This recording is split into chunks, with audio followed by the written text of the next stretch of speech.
Hi everyone. Sorry I can't see you. It's really bright up here. But welcome.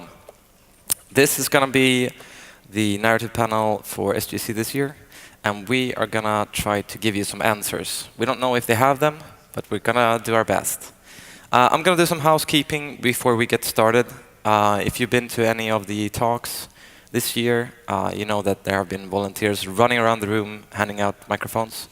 We're not going to do that here because they might die of a heart attack, because there'd be a lot of questions and a lot of running. So we placed the microphone right up there. So if you have a question ready, just stand in line, ask one question. If you have more, just get in the back of the line so everyone has a chance to ask questions. This is the table of contents for today. I'm going to tell you how to ask questions, how to get answers. We're going to have some questions, we're going to have some answers, and hopefully some applause at the end. All right, how to ask questions. This was my email to these fantastic panelists. As you might notice, there's not a single question mark in there. And it's a lot of backstory and information about who I am and about the conference and why I think we should do this and so on. That's how not to ask a question. It worked in that context, I hope, since they're here. But when you get to the microphone, don't give them your backstory. Just get to the point. Keep it relevant. And remember that it's not about you or your situation or why you love the games that you worked on so much. It's about getting everyone in this room to be hopefully a little bit wiser at the end. So the golden rule is if it takes more than 30 seconds to ask the question and less than 30 seconds to answer it, it's probably a shit question.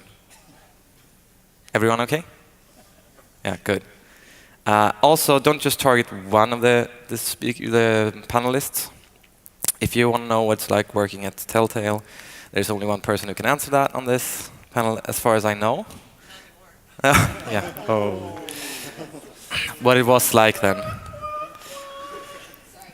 But if you frame that question in a different way, like what's it like working on episodic games, there might be more than one person who can answer that question. And also, if one person repeatedly has to answer the same kind of questions and it's always targeted to the same person, maybe change it up a bit. Also, don't make it an opinion piece. Don't say, I love Dragon Age and they're the best games ever. What do you think? Because it's not really a question, is it? So how to get answers, it's basically this. But we also have some special rules that I just informed the panelists about. If they don't like your question, or if you don't feel like they are the best person to answer it, they can say pass, and pass the microphone to someone else. If they don't like the question at all and think it's inappropriate, they might tell you so, but they can also just say skip, and we'll move on. So less drama that way, and yeah, that's it. I brought 21 questions of my own. So if you're shy and don't want to jump up there, I see one person who isn't, that's great. Then that's fine. I can just bombard them with some questions of my own. So we'll have people talking constantly for the next 55 minutes or so, or 50, since Evgeni needs to get ready for his talk. I'll shoo you off at some point. So you don't need to leave, just stare at him as he walks off, and then he'll come back, and you can keep staring at him the whole time, and he'll have his talk after this. So let's get started. The first question is something that I will provide. And I'll start with Colin, and then we'll move along the row of speakers. Who are you? That's a really good question. My name is Colin McComb. I've been a narrative designer for over a quarter century. I've been working, I worked at TSR, the original publishers of Dungeons & Dragons, and then I worked on Fallout 2, Planescape Torment, Wasteland 2, Wasteland 3, as the creative lead for Torment Tides of Numenera, and also did some work with Larian. My name is Elie Abraham, and I actually came into games as an audio dev, which is still most of what I do, and my narrative work in my professional career started with escape rooms and later bled into games. Right now I'm working on the DLC for the Switch and Steam title Dandara that came out earlier this year. Hey, I'm Evgeni Puzankov. Please call me Gene. It's easier for everybody. I've been a freelancer narrative designer for about 3 years ago, but I'm 9 years in this industry, mostly doing writing for a lot of companies that went under. I've been working on Phantom Trigger. We recently released The Long Reach, and currently I'm working on. I also worked a little bit on Monster Prom, which is still the point of pride, a very little bit. And right now we're working on for a bunch of clients and on our personal projects that we have announced, but like low key, which is a narrative rogue like Safe Koch. My name is Jenelius. I've done a bunch of different stuff in the industry. I started as a QA tester at Paradox. I was at Paradox for a few years. But then I went indie, so I've been making like narrative-based games on my own, also freelancing as a narrative designer. Now I run a company called Valiant Game Studio. We focus on the story, so we are making those episodic games that Daniel mentioned earlier, for example. Hey everyone, I'm Emily Grace Buck, and I'm a game narrative designer. I worked at Telltale for a number of years on a bunch of different titles there, both seasons of Telltale's Batman, Guardians of the Galaxy, Walking Dead Michonne, and Walking Dead the final season. Before I was at Telltale, I worked at a serious games company called Cognito, also doing a lot of narrative and instructional design. And now I am, hopefully, we have a Kickstarter running. Here's my one personal pitch for the talk. I'm going to be working with Gato Studio in Spain on The Waylanders, which is a tactical RPG with romance and such in the spirit of Dragon Age Origins. Thanks.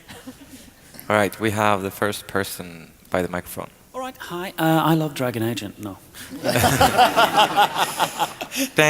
This is going to be a tough one. Do you have any Do you have any examples of a multiplayer game having a particularly engaging and well-crafted narrative? Do you have any thoughts on how to create narrative for multiplayer games in general or for specific brands of games? Damn. That's a good question. Why'd that have to be the first one?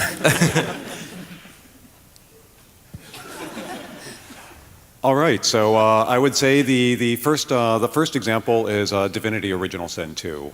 That has, Larian has done a great job with making a narrative that manages to let every player feel involved in the game, and I think that is probably a fantastic template moving forward. And I don't have much to answer after that. I have a slightly different answer to that question. I think that in general, multiplayer games are some of the best ways to create emergent narrative in your world. I mean, even look at the strength of watching YouTubers play things like PUBG and Fortnite. The things that happen to them are amazing individual stories that they were able to create within a big, exciting sandbox. And even though those games have very, very little actual scripted narrative, those stories people are experiencing as they play are just as valid and just as important as scripted parts. It's just a different type of narrative that I also love seeing.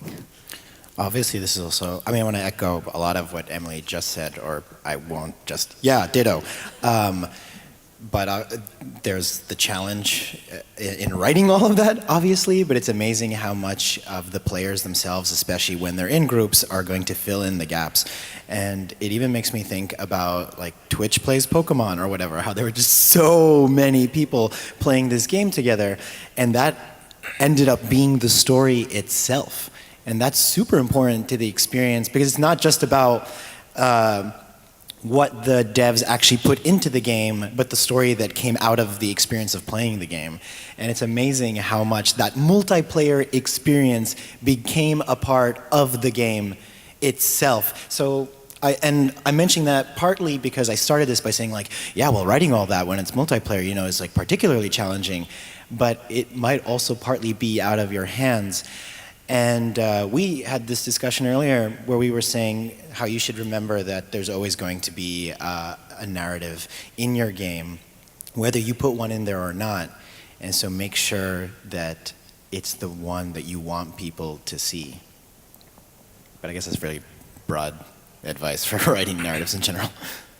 I want to go back to like the emergent storytelling, because like when we think stories in games, it's usually like, yeah, you know, you click something, you say something, and then something happens, and you click something. Like that's very hard to do in multiplayer games generally. But like the emergent storytelling, that's something that actually does really, like, it works really well with multiplayer. So like, for example, if you play Crusader Kings 2 by Paradox, for example, I'm not saying this just because I used to work for them. It's actually an excellent game, and you can play it, absolutely play it in multiplayer, and like have that, like, just stories just emerge, and like if you heard people talk about their game in Crusader Kings 2 to each other, like it's the stories that comes out of that game are crazy. If you haven't played that game, you really should.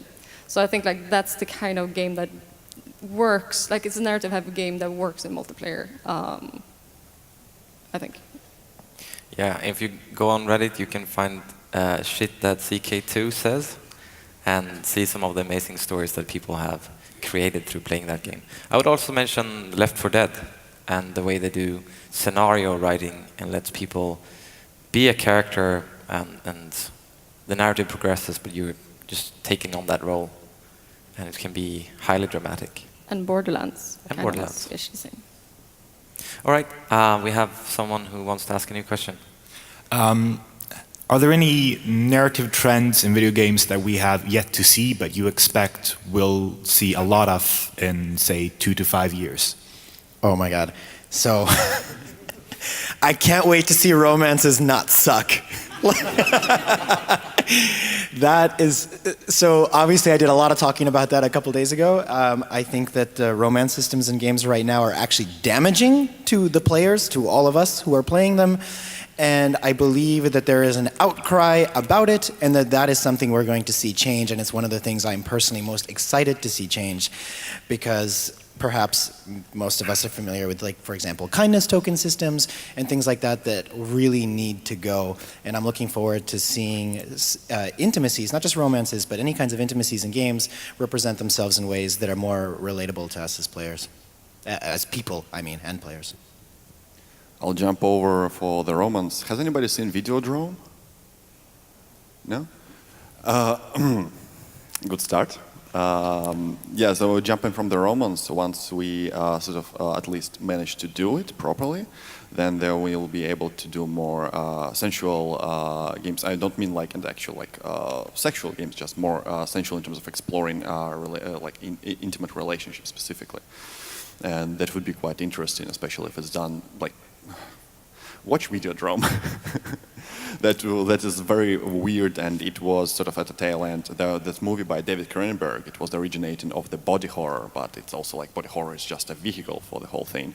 And it explored how TV is overstimulating and desensitizes everything. And Videodrome specifically addressed that, and video games have not done that yet, but probably because like we don't have the romance yet properly.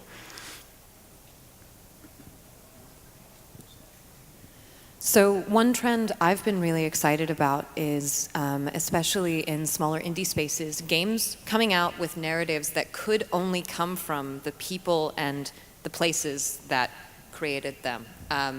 So, like, for example, I am a white lady from the United States. There are a lot of stories that I probably could tell, but they wouldn't be as powerful potentially coming from me as from someone who has really, really deep experience with the culture and scenario from which the story emerged. And like there are so many cultures around the world that I'm not familiar with at all. A really good example of this would be a game that came out from Mexico this year called Mulaka. I've been talking this up everywhere I go. It's a delightfully fun game that just came out on Nintendo Switch recently, and it's based around the culture and legends of an indigenous group in a specific part of Mexico that like I had never heard of before I played that game. And by playing it, I got to experience deeply some of a culture that, yeah, I didn't know existed, and it's from the country right next to the one where I live. So I'm really excited over the next decade or so to start seeing games that really, really reflect the places they're from. I'd love to see more games deeply based off of like Swedish legends and Swedish culture, because being here for a few days, I clearly don't know a whole lot about that. And that's something like I'd love to see more of, but obviously not just from Sweden, but every part of the world, stories told by the people from there in games. I'm actually really excited about seeing more games that are not focused on conflict and violence. Seeing games that are, oh, thank you. You know, seeing games that are about peaceful meditation, that are about optimism, that are about solving problems in ways that don't require you to kill things. You know, I've been just, you know, sometimes I sit in VR in my Oculus home and just sort of sit there and I look out over the landscape and I just do that, and it's peaceful and it's calming and it's a nice escape from all of the bullshit that's going on in the world. And I would really love to see more of that. I would love to see more optimism in games, and I'm really hopeful that we'll see that as a narrative trend as well. Excellent, but and I was actually what I wanted to say as well. Like games that you stole my line. No, but like games that maybe focus on empathy instead of killing stuff. Like instead of like shooting everything, you kind of like, can we talk about this instead? Like what's going on in your world? Like can we solve this in another way? Like we're so good at making AI that can hide behind stuff and shoot people in the head, but we're not very good at making AI that talks to you and like you can actually interact with. So like that's something that I really hope that we can go forward with in the future. A lot of people who are familiar with my work know that I'm a very intense game jammer. I feel that some people, when they start to develop their professional careers, they feel like they graduate from game jams. But I have worked on approximately 130 game jams since the beginning of last year. And the reason why that's relevant is I've been to so many jams that are actually touching on exactly what my peers here are describing. For example, earlier this year, I was at a game jam called Sami Game Jam, which took place in Lapland, and we just made games with Sami game devs about their own experiences and amplifying their own voices, which I thought of obviously when you were describing, what was the name of the game? Mulaka? Yeah, when you were describing Mulaka, that came to mind. And when I was at this jam, not only was it incredible to be working with these people, but I cried. It was the first time I felt ashamed to be Finnish, because what's the story of any indigenous people? But I also wanted to bounce off of what Colin was saying. That's been a very huge thing for me as well, where I'm like really sick and tired of fighting and violence being the default in games. And I was at a game jam last year where the devs were like, hey, so where you're like going through the sewers and you pick up all this trash and you put it together and you make a weapon and then you fight someone else. And I was like, all right, fine. And they came over to me later on in the jam and they were like, we just realized you don't actually need to be fighting in this game. Like we could just skin it as something else. So they're like, how about instead of a fight, there's a catwalk. So you would just combine trash, and the game was called like Trash Vogue or Sewer Vogue or something like that. And I like that so much more. And I think that a lot of people don't realize that we're doing this, we're repeating a lot of our mechanics, but we're also skinning them the exact same way. And it's masked in violence. We don't need that at all, but it's kind of like the thing we are already familiar with and know how to come back to. And it is something we enjoy a lot in our games. But I'm getting pretty tired of it. It's kind of similar to how I loved Black Mirror when it came out, but really quickly I was like, I'm really sick of just seeing warnings in media over and over again. And this is something that's kind of scaring me about the political climate in the world right now, because I'm thinking like right now it seems like a lot of awful and ugly stuff is happening and we're like, we need to stop that! But we don't actually have like a vision for where we would rather end up being. And games are an opportunity to show what a utopia might look like in our eyes, or what we want to strive towards, or what kind of peace we want to bring into people's lives. And I'm really tired of seeing sci-fi games that are, look, future cars. And I'm like, how come we're not making games where it's like, look, peace. We like each other. We're in touch with our feelings. We know how to communicate. I'm going to return to Videodrome again because like you... no, you actually explained, like you first sent me this game, please. It sounds like RuPaul's Drag Race Interactive. I wanna. But this is the part of like that we don't have the trend of deconstruction specifically, like movies, for example, do, like post-modern, post-Western, and so on. We don't necessarily do them. We have like 5 or 6 games that actually try to big games, of course. Game jams and indie games, they have been doing it a long time. But it hasn't even catched up. I was like figuring out what's this trope, what it actually is, and whether we should continue with that. How they did it with the Western, for example, a black hat and a white hat. One of them is definitely evil, one of them is definitely white, and everybody knows that. They have deconstructed it during the post-Western. Butch Cassidy and Sundance Kid, I think, was extremely well done with that. And we don't have it in video games, and this could be a really fun and nice trend in this regard. Cool. I'm so happy none of you said blockchain. That's all I've been hearing at game conferences. All right, next question. Hi. My question is, how do you write a good plot twist? So it doesn't come out of nowhere, or it doesn't give it away? I've actually worked a lot on like what's the twist, what's the wow effect specifically is, how to like teach this stuff, because it's usually like, yeah, you have to have wow moment. Duh. But in this regard, like my rules certainly for the twist were, for starters, you have to foreshadow it. It's just that you can foreshadow certain elements of that that you are not necessarily obvious when they come together. Sort of like, basically all the seasons of A-Team, for example. And whenever Hannibal says, well, I love when the plane comes together, that's basically the twist in terms of like general construction. But in terms of like being actually good, the plot twist or wow effect is usually when the mood of the player changes. Like they were coming in there optimistic and happy, and then suddenly they are completely depressed. This is the stuff that they remember, and this is the stuff like the only probably in my experience useful guideline as to how to specifically do that. It's funny with plot twists because sometimes writing a plot twist feels like you're playing a meta game. Like in so many games, by the way, like part of what, like MOBAs and whatever else, part of what you have to do is like fake out the other player into thinking you're going to do something. And sometimes writing a plot twist can feel like that, where you're trying to leave all these subtle clues that this is going to be the plot twist. So everyone's like, we see the plot twist coming, and then you do something else completely. And so you have to like play this game where you're trying to realize like, am I convincing them enough that it's going to be this, but it's not going to be this? And then if you actually do end up going with that, people will be like, really? It's the thing that we thought was going to happen all along. It's like not an impressive plot twist. It's definitely, these are all really great questions. It's definitely a challenge, but. There's actually a formula for movies that's like 1.1, or like we can learn from movies. So there's one that's fairly commonly used, which is, you know thing 1, you know thing 2, and they happen to be the same thing.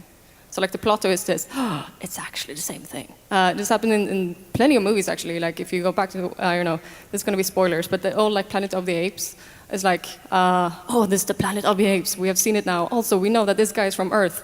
It's the same planet.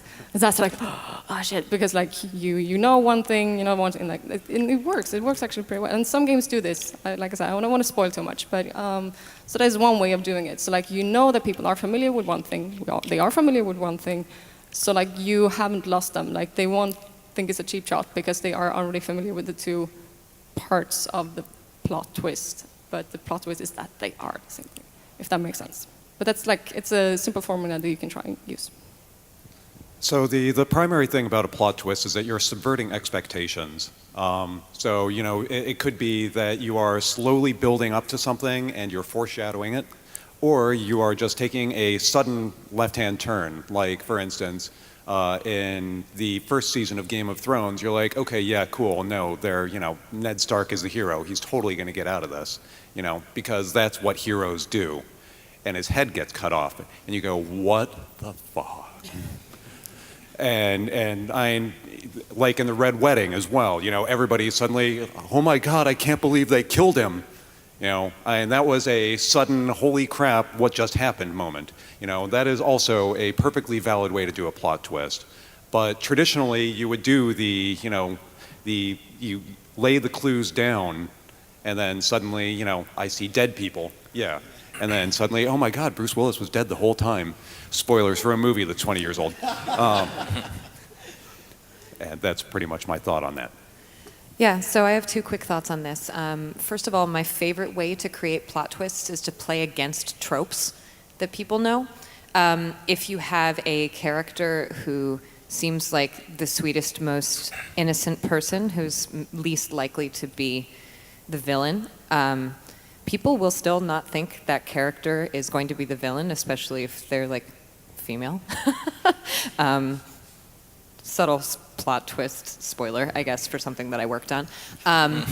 But yeah, especially like if you have a situation that people see all the time, you know, if you have a beginning of a story where a guy and his wife that he loves the most are off on an adventure and you know it's going to be an action movie, how many action movies kill the wife? Like, most of them, so that he has a reason to go on his quest. Of course, the interesting thing to do with that plot twist there would be to frame the guy as the protagonist for the first 15 minutes of the movie and then kill him and then have the wife be the main character, you know what I mean? And actually, I'm going to spoil a Telltale game that I didn't work on. One of them does that exactly, and it's the Game of Thrones game. One of the characters you play as in the first episode of Telltale's Game of Thrones gets murdered at the end of the first episode, really, really suddenly, and nobody saw it coming. And it was completely on IP because it was very based off of the Ned Stark moment, but people didn't expect it. And that brings me to my second point. When you're doing plot twists in games, you need to be really careful not to completely subvert player agency. Sometimes you will think up a brilliant plot twist, but if it completely nullifies everything else the player has been trying to build and trying to do in the game, instead of them looking at it and saying, like, this is brilliant and interesting storytelling, they're going to be like, wow, screw you. Why was I even making any of these choices or doing any of these things in the first place? I just invested like 12 hours of my real time into this character, this plot line, and now it didn't even matter. So that's something to always keep in mind, that when you're creating narrative for games, you're not telling a story, you're creating a story sandbox space, and you need to respect what the player is trying to do in it. Oh, wait, let me add that before Jen jumps in. Yes, the most important thing in a game story is player agency. It is not our story, it is the player's story. Our job is to facilitate them telling the story. And if our story requires us to nullify the player's choices, I'm really just, basically restating what Emily said here. But if our story requires nullifying the player's choices, it's bogus. Like in Final Fantasy VII, oh, hey, look, I've just, spent hours and hours and hours making sure Aerith is awesome, and oh, he's going to die no matter what we do. No matter what. It's like, thanks. I really appreciate that. I wanted to tail end from the Game of Thrones, because there is, at least what I've been told that by my teachers, is good story is predictable but unexpected, and bad story is expected but unpredictable, which is again a good idea for the plot twist. And Game of Thrones is actually both in the Telltale, actually, because that particular moment that you're talking about, I expected it a lot because I've seen all of the Game of Thrones. And Game of Thrones fell into this fallacy where initially it was predictable, because like Ned Stark, he, logically, he would die. There is no other way around it. But it was unexpected because Game of Thrones were... nobody has done that to the main character whatsoever. However, with the further seasons, we've been expecting that everybody would be dead, and it became just predictable and expected. And it became a plot twist just by the sheer context of it. We're talking a lot about this now, but I just want to add, it's borderline plot twist, but something that I love that games do is actually good consequences to your actions. You might feel like, oh, this is just any other game, I'm just killing stuff as you always do, but then someone says what are you doing? The game actually asks you, calls you out on your bullshit, and you saw that? I'm sorry? One of the reasons actually I like The Wolf Among Us so much is because that actually happens. So that's not necessarily a plot twist, but it's something really unexpected. It's I thought this was any other game, and then it actually goes further than that. I really like that. Right. Really quick note on that. Sorry, Daniel. Used to sometimes read submissions of people applying to work at Telltale, and one of the things that I would flag immediately as this person doesn't know what they're doing when it comes to player agency and narrative is I'd see a really, really interesting choice space where you could say fascinating things, and then right after that choice space in the script it would be regardless of the player choice, this happens. I was don't hire this person.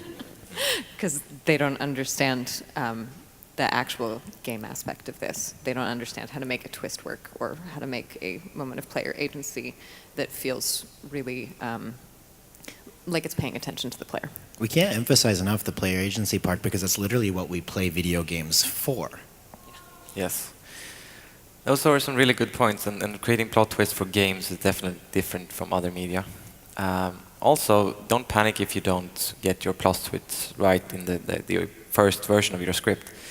Foreshadowing is actually something that's much easier to get in the second time or during the editing process, or obscure more information to the player, and suddenly something that was super obvious becomes a plot twist in a way. Be willing to make a big change to the story of your game. Yeah. Yeah, there's a reason they call them drafts. You know, the first draft is the first draft. It's the one that you finish up, and you're like, hooray, I did the first draft, and then you go back and you iterate. Iteration is key in game development. You need to be able to sacrifice your babies. Yes. Not literally. There was an interesting story About sacrificing babies. I think actually we should move on to the next question, because we have Yes, people please in stop line. us. Yes. I will at some point, yes. Go on. Hi, thanks for all the spoilers, first off. We do what we can. So there will be spoilers for everything. Yeah, Skip. yeah. Except Videodrome. Okay, yeah, my question is about more discrete storytelling. Like, I wonder what your tips are on how to work with games like Hollow Knight or Lone Sails or Inside, and these types of games that have very few dialogue choices. I love these games. I saw you do Me too. How do you work with these types of games, like in building the story and the narrative without, yeah, you know how they work, so go ahead. Oh, Hollow Knight. Oh my God, I love Hollow Knight. Like, Yo, let's all just high five on that one. But I thought a lot about Hollow Knight because Hollow Knight gave me the more storytelling experience than Dark Souls did. With this, in their sort of in a similar venue of the storytelling specifically. It's very cryptic and so on. And but like with Hollow Knight, it's the cathartic effects and not the twist necessarily, but just the subversion of expectation that just is pandemic in the whole game, and they do it a lot, and they're focusing specifically on the cathartic events after you have just defeated the boss and you deliver the information. It becomes cathartic after you realize what is going on. We already said spoilers. For example, in the very first boss is the False Knight. When you realize what it actually is, it becomes a cathartic moment. And Dark Souls does not necessarily deliver on this stuff. Like, you learn about what these bosses are like in 2 or 3 hours when you actually read the item, while Hollow Knight actually hammers it on. And plus they do a lot in terms of their boss animation and boss attacks. Specifically the final boss of Hollow Knight, that whole fight is just filled with narrative specifically, and the boss design and the environment design, of course, but mostly it's all just designed to deliver these cathartic moments, which is technically what we write stories for. I would like to comment a bit. You mentioned Inside, and I'm actually friends with some of the people who made Inside, so I think I have to be pretty careful with what I say up here to not reveal things maybe they would not have wanted to be revealed. But the way that Inside was made was intentionally done such that like everybody on the team was able to kind of put a little bit of what they thought the story was into it, essentially, which bounces back on what we were saying about player agency, because when you do that as a team, that space is clearly there for the players as well. And a lot of what Playdead does is ask you, they set amazing tone and atmosphere. They're incredible with doing that. And then they leave you all these subtle clues for you to pick up, which are like actually subtle. Because how often is environmental storytelling like, look at this graffiti on the wall, you know, like just, I'm so tired of seeing, especially games that have like some corrupt government, and it's like, resist, down with blah, blah, blah. Like, oh, I get it, you know. I always leave messages in blood when I've done something bad. Yes. Me too, all the time. You come home to my place and you go to the bathroom, it just says red rum on the, like, yeah, so, yeah. So, they were really good at writing that kind of stuff that was actually subtle, that you actually had to look for, that you actually had to find, that you actually had to pay attention in order to notice what the story was. I say oftentimes that I'm really sick and tired of games, movies, TV, treating the audience like we're stupid. And maybe some of the audience is stupid, but I don't know. But I think that some of the games that we find to be the most rewarding to play in terms of their narrative are the ones that really did make you do a little work to put it together. Or that made you feel clever just for following along, essentially. So those games, I would say, or I would talk about Inside, that game allowed you to, first of all, they did the whole like blood writing on the wall without actually making it as cheesy and simple as blood writing on the wall, and left you space as the player to piece the story together and come up with your own version of the story, and for it to still be an accurate and correct version of what the story was. Yeah, so jumping off of that, I think a very big misconception about what narrative design is that it's writing with design sometimes. It's not. It's a design position, and you're trying to craft a story, and every aspect of what you're interacting with in the game helps create that story. And there's a phrase in filmmaking that it's show, don't tell. First of all, if you can, in a game, show what's happening instead of having someone give a enormous dialogue dump.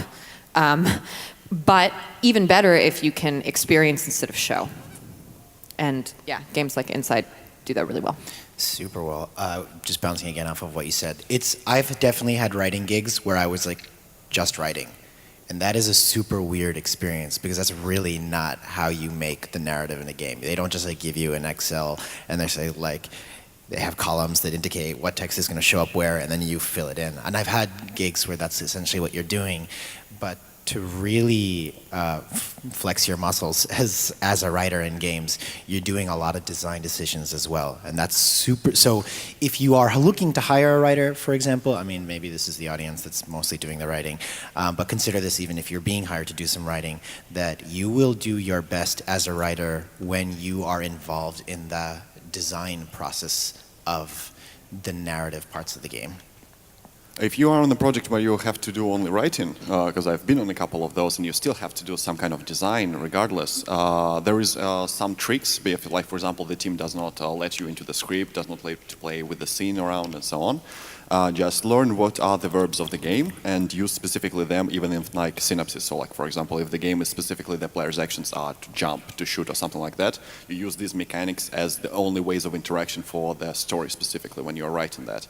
You use the mechanics as just bits of the story and you still can somewhat do. Of course, it's not the same as designing the whole thing, but it's more it creates so like it moves a little bit forward to the ludonarrative for resonance specifically, so that they work together specifically. Otherwise, it's just a gameplay with a story on top. Good. We'll move on to the next question. We have a lot of people in line, so yeah. Hello. My question is more about like when you get to the writing. When you get to writing, like how do you personally get into like the mood of the writing? Like, do you close off from everyone else? Do you drink a coffee, tea? Do you spend alone several hours by yourself, or is doors open or whatever? Like, how do you personally get into the mood of the writing part? Me personally, I love playlists, Spotify playlists. So I always have like for each like book I'm writing or each game I'm working on, and a specific playlist. Like this gets me in the right mood. Might not always listen to exactly that playlist when I'm writing, but still like it gets you in that headspace. Like just headphones on, like sometimes just telling my colleagues like I'm gonna write now, so like yeah, I'm in this headspace. Like I don't have to go somewhere else, but still like just please let me focus. So that's definitely something that works for me. Ideally, you would have a story Bible or a lore Bible or something that also includes the inspirations for the game, so that you can refer back to those things. You can look at them, you can listen to them, you can watch them or whatever, have it on in the background as you're working, and then just shut off the internet and focus. I'll show you what it looks like when I write.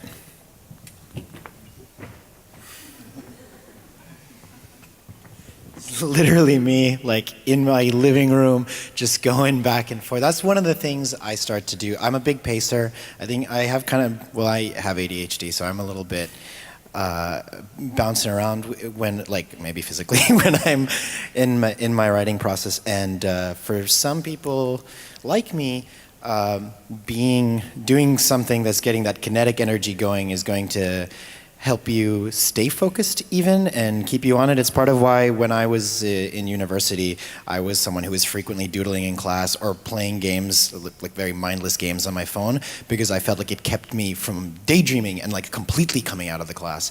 And so for me personally, I like to pace around, but eventually you're going to have to do the actual writing part, and you're going to have to sit down, and you are going to have to focus. But if you're someone like me, then giving yourself that opportunity to do that, get it out there, shake off the cobwebs or whatever, that's going to help you get the juices going. And I guess I would also be into I don't necessarily make playlists, but I do think that setting the mood for yourself is awesome, and part of what's going to get you thinking creatively if you're the sort who wants, like, for some people obviously music can just be very distracting, but sometimes music can help you jump right in there. Maybe even like watch a movie that that has influenced you in the realms of what you're trying to write. These kinds of things I think are inspiring for me. A lot of other people say it's distracting, so maybe some people up here are going like, oh, it's the last thing I would do. But this is what actually helps me. So if you're someone who's listening to some of their advice or my advice and go like, oh, definitely, or just know that there's obviously so many ways to do this. Yeah. Evgeni, can you give a short answer, then we'll jump on, because the queue keeps building. Okay.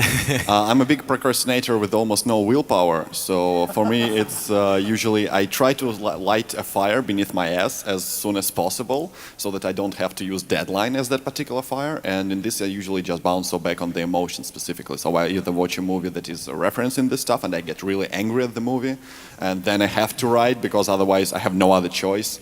And there are, of course, medical and coffee and alcohol and so on that can help, but mostly it's just either getting really sad about something and writing that down, or talking to somebody and get really excited, agitated, and so on.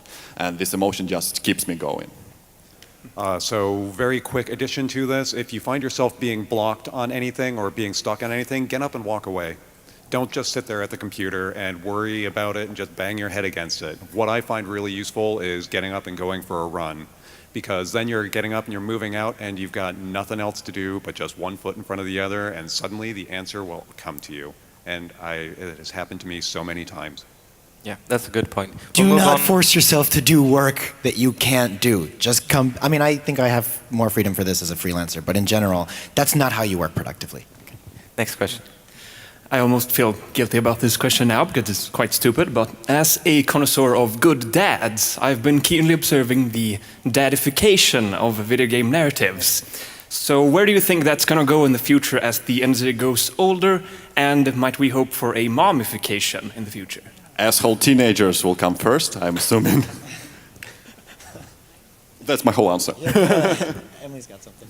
Yeah, I really hope for a momification. I think part of why the datification trend has happened, to be perfectly honest, is narrative games have started growing up, and a lot of the people who were making them 20 years ago are still making them and are now in their 40s and 50s and are literally dads.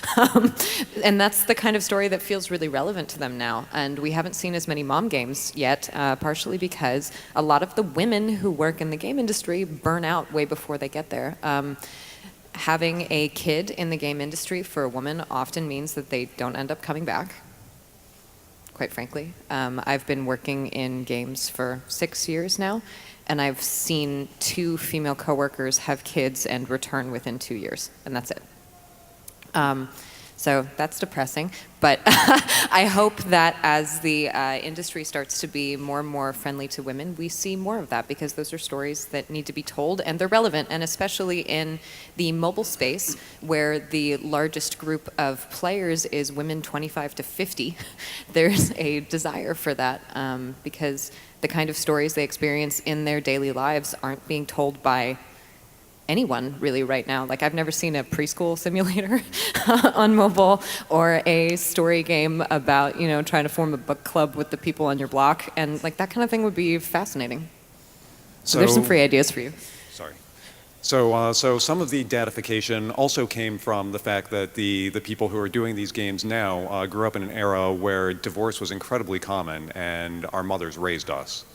And, you know, so we're like, okay, we're filling this absent dad space, and we really should be celebrating the people who did the work of making us possible. Okay, thank you. Next question. All right. Practical question here. Constructing and formatting your dialogue, when you write it down, what kind of approach should you take? Flowcharts, specialized programs? Do you strong-arm your programs into writing a program for you? Flowcharts. I am a huge fan of sticky notes. I use sticky notes like crazy. My house looks like that It's Always Sunny in Philadelphia meme where the guy's pointing at the wall at all times. Like flowcharts, index cards, things that you can easily move around if you use Visio, if you use Google Drawings, if you like making things entwine. Start envisioning your story as something with a possibility space as opposed to a flat-out script as early as you possibly can. The other thing is, if you start writing in like a Google document or a Word document or even a spreadsheet, and you create a linear version first and then start adding in things like branches and missions and individual small experiences, that document is going to become unwieldy and almost impossible to read really, really quickly. So yeah, I suggest planning for that. Yeah, the less linear your game is, the more you're going to want to do flowcharts. I have worked on games where I opened up, it was not a Twine game by any measure, but I opened up Twine just to start having it visually represented and seeing the lines go across. I've also used Artisy, which is kind of like, does a similar thing, only it's a little fancier. I would say this is kind of a must, especially if you're doing non-linear games, but my tools have been all over the place, like from just like making notes on my cell phone to actually, like I said earlier, like filling in cells in Excel charts, et cetera, et cetera. So it depends. For me, I always, if it's a non-linear dialogue, if it's linear, then a Word file would work. But if it's a non-linear, then I immediately go to ink. Like right off the bat, I can't do flowcharts. I don't understand flowcharts. Sorry. Like I started as a scripter, but with Inkle, I can immediately play with it. I can immediately show it to somebody. The other downside, of course, of hating flowcharts is that you can't show to the producer an ink file because he will not get whatsoever what is going on. But it's helpful to immediately start drafting in the dialogue that can actually go into the game. All right, we'll jump into the next question, and I think we'll keep the answers as brief as these were. Hello again. This is sort of a follow-up on my environmental storytelling thing. The games which I mentioned, like Inside and these games, and also games like The Witness, and these games do this like passive world-building type storytelling. And I was wondering, because some of these games, like all of these, are incredibly well, do it incredibly well, but some of them I still feel they should have given a little bit more. Some of them give too much, and then they sort of ruin it. But like, how do you find that sweet spot of not giving too little? Because sometimes I feel it's like a cheap out of not, like, we didn't really know, so we just give them even less. Short answer, playtesting. Actually make people try your game, see how they're playing, what do they get, what don't they get, how can you improve it? Yeah. No, that was perfect. Like, that's it. Yes, yes, perfect. So my question is, what's your view on games as a product and games as an experience, and how do you see those views affect the industry? All right, I've got opinions on this. First off, you know, I believe that games should be a product of your heart, and you should consider them art because you will pour more of yourself into them if possible. But the reality of the situation is that a game has to be a product because if it doesn't sell, you're not going to be able to make games anymore. So it's important to balance the two between them, between both art and product. You know, you want to make it as good and as artful as you can because then it will connect to people, but you also need to be aware of the exigencies of the market. I look forward to the days where we're not making games while trying to get out of the chokehold of capitalism, but that's the reality of it. Socialism. What I found helpful to me is looking at experience as a product, essentially, and this is the stuff that has to be designed, the experience for the player as the product specifically, not the product just having an nudges of experience. I have no idea how to explain it properly, but I hope that will satisfy at some point. I guess this one goes out to the students in the audience. Unless you are making games to help, fund your studies or start to build a company while you're already in school, you're some of the people who can be making games that aren't products, and then releasing them and getting them out to the public for people to see, so that then people like us who are absolutely requiring a paycheck to continue making games, can maybe also start making more experimental things as the market sees that. So yeah, use your time during your studies to absolutely learn about what might sell. That's invaluable. I'm not saying don't pay attention to that, but also realize that you have some freedoms in that space that you won't have in a couple years, and take advantage of them. That's a really great point. Take advantage of that time and make crazy, weird, beautiful games that won't sell. You make mistakes and learn from them. Yes. Fail faster. Yeah, fail faster. Next question. All right. Good morning, everyone. I've always been drawn to games that have multiple endings, and even when it's been commercially released and I've been playing the game, it all comes down to 3 doors at the end. What do you do about this cop-out? Could you do anything different with? Because I try to play the game different every time, but I always end up with those 3 doors in front of me. So what do you deal with if you have to write for a game with multiple endings? I have so many opinions on this one. That's what I thought you were going to do. As a former Telltale person. So, first of all, just from a production perspective, it is not possible a lot of the time, especially if you're working in a studio like Telltale that had heavy cinematics for every single branching choice, to provide a ton of different endings. It would balloon your scope in ways you can't even imagine, because every single choice you make in a game, if you made every choice branch off into 5 more, you basically got a Christmas tree type structure. Everything will just keep going out, and then by the end you have 90 different endings, and you just can't make the game. I mean, if you're making something like a Twine game by yourself, that is a little bit more possible. So my main suggestion would be to set player expectation. Don't make them think that every single one of their choices is going to matter and lead to a different ending, and then only provide them with 3. Be honest about when things matter, when they don't matter, and where things are going to inevitably have to come back together for the narrative. If you are in a position where you do have to do 3 doors at the end, because sometimes that'll happen, especially if you go through a lot of changes and development, you do run out of time. And it's not, I've never seen anyone do that on purpose because that's what they wanted to be in the game. It's been a time issue. It's been a production issue. It's been a planning issue. It's not like, haha, player, I got you. You thought everything was gonna matter, and now you just have to pick a red path or a green path, screw you. Game designers generally don't think like that.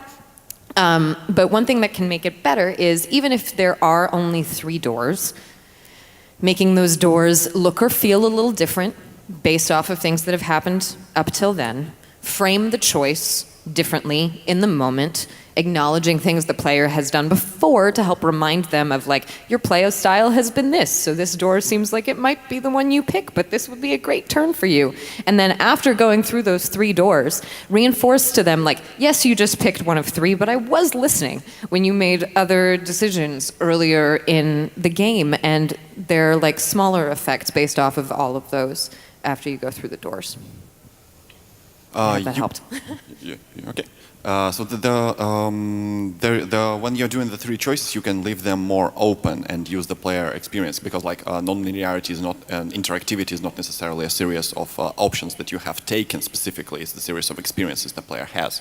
So, for example, if you have an ending where you end up with one particular character, if you add a lot of reflective choices, which are basically not a choice whatsoever, it's just how yes, no, and you're an asshole or something like that. that, and they all lead to the same situation. However, once you give them away, there is an experience of saying something to that character. So the ending of you end up with this character might be a really good and uplifting one, just because you love this character, you've been with this character for a longest time, or you might have hated this character so much, and it becomes a bad ending, and it's much cheaper to produce rather than create a very separate ending, in which case the interactivity and the reflective choices are very much helpful in making them different, in which case even though just you end up with 3 doors, but you have a lot of experience and a whole relationship with the characters or with the situation regarding that. And on this note, I'm gonna go. Yes, I'll be back. Please continue. Yes, we have 4 minutes left and 3 people in line, so we're gonna have to jump to the next question. Yeah. If that's okay? Yeah. Yes. Go ahead. All right. Hello. My question is, how much pressure do you get from higher up, interpret that as you wish, to make your stories less challenging and less diverse? Depends on where you're working. In my experience, though, pretty much everywhere I've worked, a lot. Generally, the stories that the dev teams have wanted to tell are a little bit more colorful than some of the higher-ups in the company really wanted to see. I can't really answer that because I'm my own boss, so. I was just thinking that, because I've had projects where I had a lot of creative freedom, and then projects where they clearly had a vision and I was just kind of making it sound better than they could because they weren't writers or it wasn't their native language or for whatever reason. And in some, I think I've been lucky in that the times where I had least creative freedom, it didn't feel that way because I agreed with the vision and I was seeing what they were seeing, which is maybe one reason why I even took the job. But otherwise, I feel like I've had a lot of freedom to do what I wanted to do, or we were kind of aligned in the same place. So I haven't actually experienced that pressure as much as perhaps some other people up here might have. Great. So we'll move directly to the next question. Hi. Do you have any tips working on environmental storytelling? Graffiti, any wall with, write in blood. I mean, in my opinion, environmental storytelling is probably one of those buzzwords in narrative that's like, nobody really knows what we mean when we say, like, we know when we see that this is good environmental storytelling, but like, it's hard to pinpoint exactly what it is. There are games that do it really well. I recommend What Remains of Edith Finch, for example. Like, you just know who lives in this room just by looking at it. So, I mean, I think like, when you design a space, I mean, this is almost like level design as well, so it's borderline, I mean, it's narrative design, or whatever. Well, those things go hand in hand. Sorry? Those things go hand in hand. Yeah, they do go It's why we're saying like writers are also designers. I think the point is like, think from the beginning, like who has been here and why and what did they do, and like create layers in the space, like what was here first, who was there then, and like show everything, like what has happened here, which is much harder than I can talk about in a minute, but that's pretty much the method, I would say. Yeah, I love the answer that Anna just gave about like just walking into the room and being able to see it, because some games do a really good job of, where you'll know when your friends are like, oh, make sure to read the item description for every item pick up, it tells you so much more about the story. And it's really cool, I guess, if games can pull that off, but that's actually not how I most enjoy picking up on environmental storytelling. And if you're able to make it such that you can just walk into the room and get it, that is super cool. I'll let Emily answer that, and then we'll take the last question. Okay, yeah, quick note on that. Make friends with your level designer and the artists. Thank you. And I think this is an even bigger note about working in game narrative. Your job is not something that exists in a vacuum. You need to be able to iterate and work with pretty much every single other department in the studio to create the narrative of the game. And it's one of those examples too where you really should make friends, not contacts. Like, get to know these people, get on the same page, be excited about what they're doing, get inspired by what comes out of the art department, what comes out of level design, and figure out really great ways to put that in the game, because they have those specialties, because they're really good at them. So trust them. Okay, final question. Yes, hello. I'm wondering if you have any tips on how to write an organic dialogue and kind of avoid the stiffness I'm thinking of Oxenfree and how they're, the dialogue, you kind of interrupt each other and it's kind of all just comes together really well. Yeah, so I have a slightly unique perspective on this, I guess. My undergrad degree was in acting, and so I have read a lot of plays, and I have been in a lot of plays, and I think reading plays, even more than reading screenplays, is going to give you a lot of great examples of how to create very naturalistic dialogue, especially that interrupts and overlaps and that type of thing. And a lot of the time when I'm coming up with dialogue for characters that I feel like is close enough for me to do it, I will actually lock myself in a room and just improv for a while and just start saying things and making it up and record it and then go back and listen and try and figure out which things sound good for character dialogue. And it's even better if you can recruit another writer to do that with you. So it's also important to get a handle on the character that you're writing. Just think about what this person is like. Think about what their background is like. Think about the things they would say. One of the best things you can do is find a quick hook into the character. One of the things we did on Torment is, and this is going to sound odd, but we came up with something called the GNS, or the genital naming system, which is, what does this person call their junk? Because once you figure out what somebody's going to do with that, you can figure out the rest of their speech patterns. Are they like, hey, check out my rad dick? Or, hey, no, this is my pecker, this is my wedding tackle. I mean, each of these has a wildly different pattern of speech associated with it. And you think I'm joking, and I'm totally not. Yeah, and on that note, if I guess naming your junk isn't really your thing, I have actually made D&D character sheets for characters in games that I've worked on before, because knowing their backstory, knowing kind of where they fit with different stats and that type of thing is really useful. We're gonna have to cut it there. I'm really sorry. Yeah. Yes. I have a final question for the panel. If people have more questions, which I'm sure they do, how do they get in touch with you, or how do they ask those questions?